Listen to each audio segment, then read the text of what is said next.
First 5 years we played only 7 shows.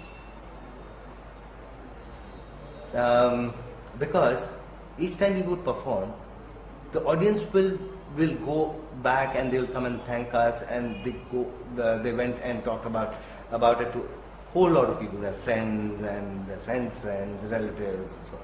So we started getting inquiries. We did not have an album with us at that point of time. Okay, we heard that your show was good, but tell us what kind of music you play, then we'll probably call you. But there was no way to reach out to them. There was no way. Now, in today's day, it is so simple just to record it in a very simple fashion also, and upload it on the net and tell people like this sound is there. So reaching out to more number of people has become much easier for a complete fresher. Otherwise you would have had to wait for some music company who will suddenly become very have the sympathy on you and give you the money to this thing, and then not give you royalties, and then a whole lot of other things. So at least people are getting to know the outreach is far more. It has been not that much of an issue with us as it has been for probably the music companies. We earn much more of our revenue, and there's no comparison from our live shows than our royalties, right? But if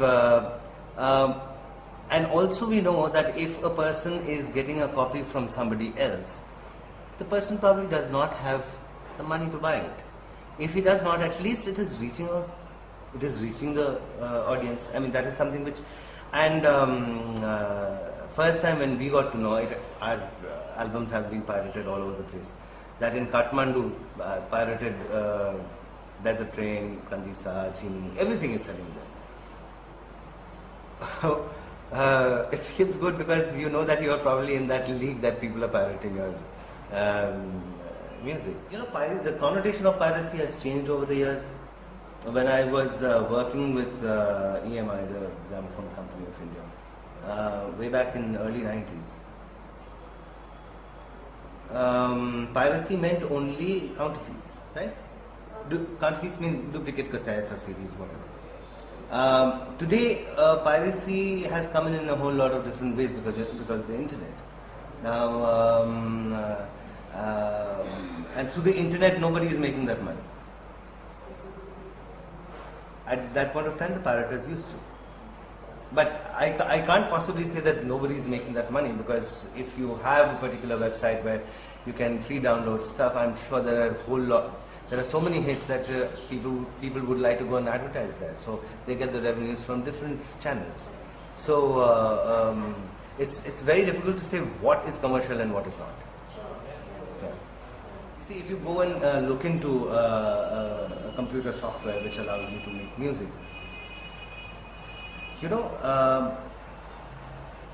it's very weird. Firstly, the first thing that came in was sequencing. You had different sound modules, and you get banks of different kinds of sounds. And you could trigger any sound by pressing the keys of the keyboard.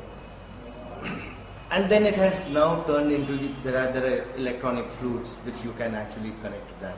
There are there are MIDI guitars. Okay, through MIDI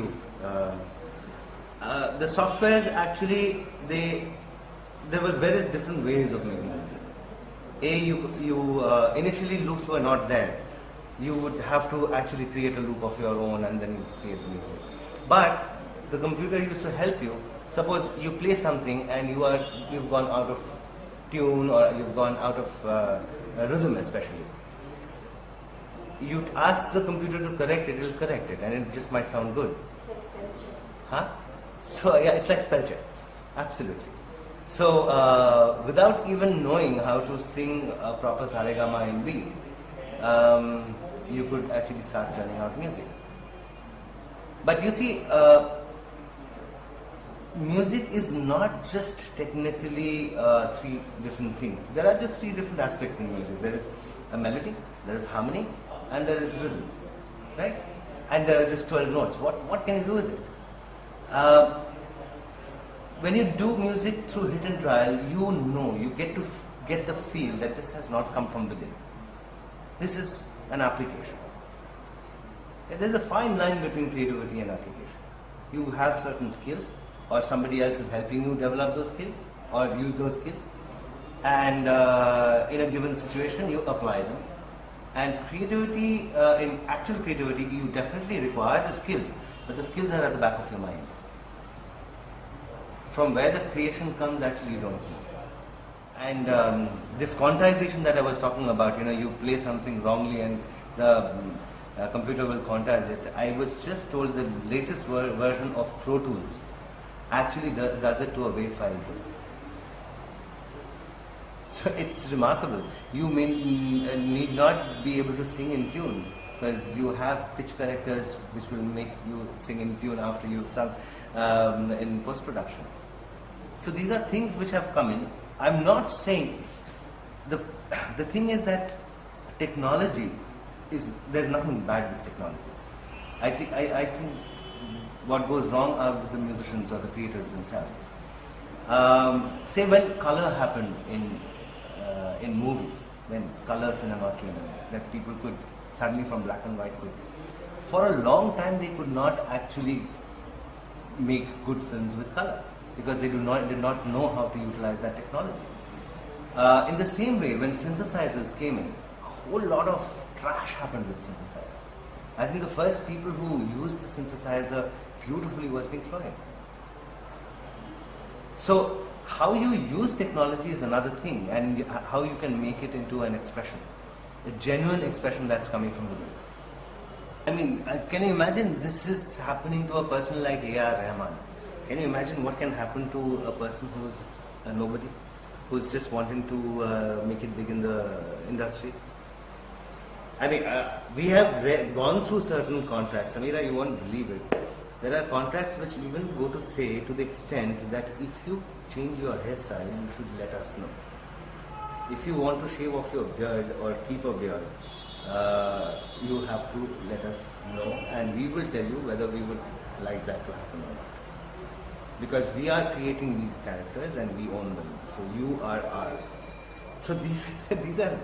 and I'm so surprised that Rahman, after so many years, because 2006 is just now, and Roja came out in 90 or 91, Roja came out.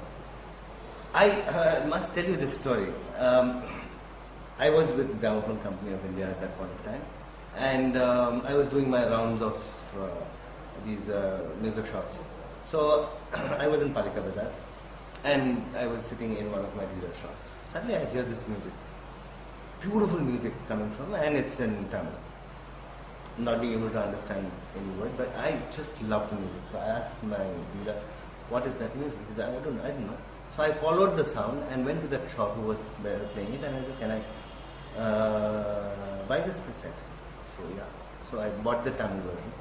I came back to the office. That very day, our Vice President Marketing was sitting there. He had come from Calcutta, and he asked me, Susmit, you're a musician. You tell me what kind of music we should be producing. So I immediately said that I have something in my bag. I want you to listen to this. So I took that out and I played it for him. He heard it for a while. Oh, this is some person called Rahman who has made it completely a new this thing. They were giving it to us for 10,000 rupees. We are into bigger things. We have not taken it. We have bought Roop Ki Rani Choro Ka Raja for 3 crores. What do you say to that? What do you say to that? So, I mean, whoever's hiking up their price is actually good. 3 crores Roop Ki Rani Choro Ka Raja, and you compare it with Roja. It's one of the most legendary albums of all times anywhere in the world. I mean, why do you think we produce on an average one album every 3 years? There are 3 or 4 reasons for that. The first one, which I would like to talk about, is that we believe in quality and not quantity. Secondly, we hardly get time to sit down and just make music because we are touring a lot of time. Thirdly, we are very lazy people. I think the most important thing is that quality should not be affected because you want to churn out albums after albums. Creativity cannot come on demand. You have to have that freedom of to do it well, because certain creations might come very naturally, but to be able to polish them and to be able to play them well on stage, that takes a whole lot of time. Whole lot of work, enjoyable work, but it's work. Knew this gentleman, my very a friend's father, one Mr. Mukherjee, who's now no more, but one of the best collections of music, of Indian classical, from probably 50s onwards, where he had recorded it on spool tape recorders in live shows, which recordings that nobody else would have. From that to all commercial releases of Indian classical, Western classical, and probably Bangla music also. A lot of Rabindra Sangeet and all these kind of things. But primarily Indian classical and Western classical. So much so, I mean, he used to keep his Western classical index in a matrix form. These compositions by these composers, performed by these different orchestras and different conductors and so on and so forth. Similar with Indian classical. These ragas being sung in these gharanas by these people and like that. And probably it was his passion. And I had asked him that can I take certain things home, and somehow he had a liking for me. He did give me a few copies, but he told me one thing: please don't use it commercially. Okay. Now, when somebody has worked on so much of amazing collection, and 90% of them probably nobody has any rights for, who knows that somebody is going to take it out and actually use it commercially? Because I have seen this gentleman who passionately collected a whole lot of stuff, and all he said that don't use it commercially. Any company in the world will shy away from the kind of collection that he has of these two kinds of music, Indian classical and Western classical. Any company, nobody has even an iota of what he has. In fact, I remember when I was actually making the compilation there was something called the Chairman's Choice that was brought out by HMV, thick 6 cassettes in each pack that they would sell of vintage music, because HMV had a whole lot of vintage collection of Indian classical and also Western classical. So they were bringing out both. And I would say that, I don't remember the exact say the cello concerto of such and such composer. He would think,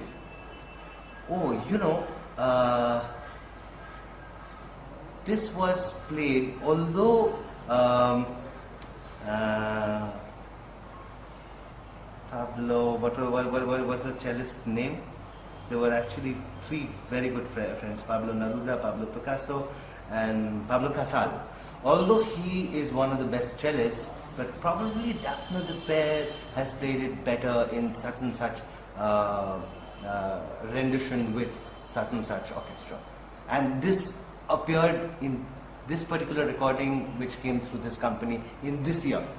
He would talk like that, and then I would go through my notes. Wow, this is exactly the piece that I have. That's the kind of knowledge he had.